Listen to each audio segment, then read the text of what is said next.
20 साल के लंबी दौर के बातचीत के बाद यूरोपीय संघ से भारत का ट्रेड डील फाइनल हो गया। दोस्तों आप लोग बता दो कि 20 साल से बातें चल रही थी, फ्री ट्रेड एग्रीमेंट यूरोपीय संघ से होने वाला था, लेकिन कुछ न कुछ मुद्दे पर सहमति नहीं बन रही थी।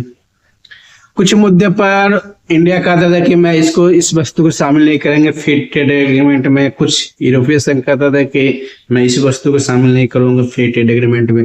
इस सिलसिले में खिंचातानी होते होते 20 साल लगे, लेकिन आखिरकार फाइनल 27 तारीख के लॉन्च हो गया। 27 जनवरी 2026 को कि यूरोपीय संघ के साथ फ्री ट्रेड एग्रीमेंट इंडिया का हो गया। यूरोपीय संघ के अध्यक्ष उर्मिला वान डेर लेन ने 26 जनवरी के उपलक्ष्य में मुख्य अतिथि के तौर पर आए थे और पेड़ देखने के बाद उनसे मोदी साहब के साथ मीटिंग हुई और ट्रेड डील पर फाइनल मोहर हाथ चच्चर हो गई, साइन हो गई। दोस्तों आप लोग बता दें कि यूरोपीय संघ में 27 देश है और एक साथ यानी कि 27 देश के साथ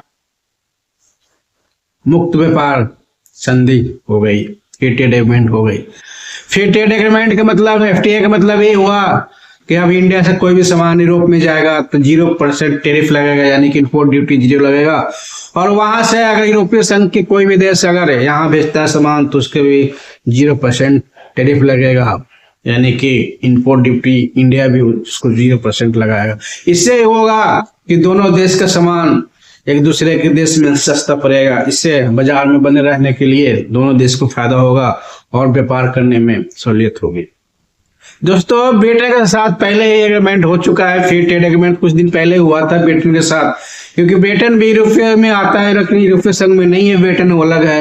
लेकिन उससे पहले हम कर चुके थे। जो बाकी बचे थे 27 देश, वो 27 तारीख के एग्रीमेंट हो गए, यानी कि अब पूरा का पूरा यूरोप इंडिया का कोई भी सामान जाएगा 0% टैरिफ के साथ, वहां पर सस्ता और हो जाएगा जो सामान।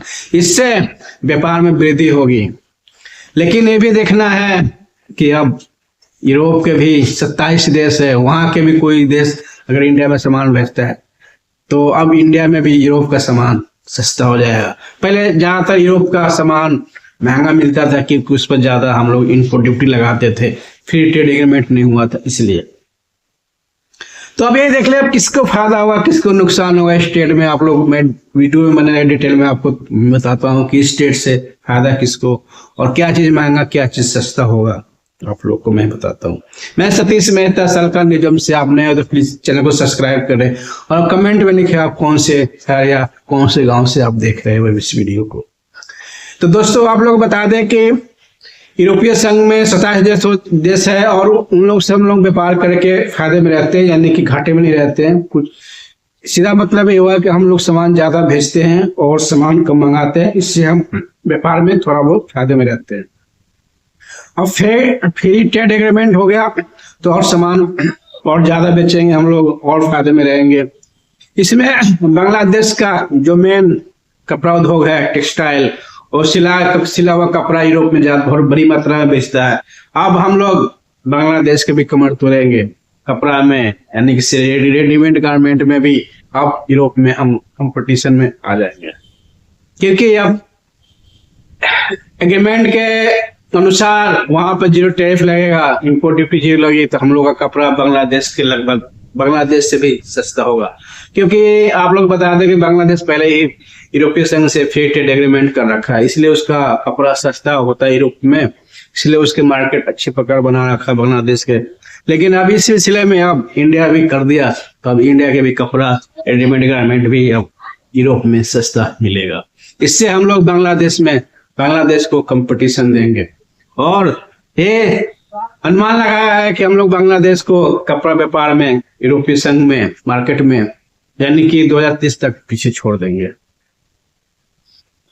लेकिन इस समझौता में भारत ने एक और चालाकी से काम यानी कि एक काम लिया है कि डेयरी प्रोडक्ट में इसको अलग रखा है फ्री ट्रेड एग्रीमेंट, क्योंकि अगर डेयरी प्रोडक्ट इसमें शामिल हो जाता तो यूरोप में बड़ी मात्रा में दूध उत्पादन होती है, क्योंकि वहां पर ज्यादा वो इतनी दूध देने वाली गाय होती है कि यहाँ पर 5 गाय दोगी तो वहाँ 1 गाय को उतनी दूध देती है, इसलिए वहाँ दूध ज्यादा उत्पादन होता है और खपत कम होती है, क्योंकि वहाँ लोग ज्यादातर मांसाहारी है तो दूध का सेवन, पनीर का सेवन कम करते हैं। इसलिए उनको डेयरी प्रोडक्ट के लिए, डेयरी मार्केट के लिए, दूध पनीर के लिए मार्केट, एक बहुत बड़ा मार्केट चाहिए। इंडिया जैसा मार्केट चाहिए।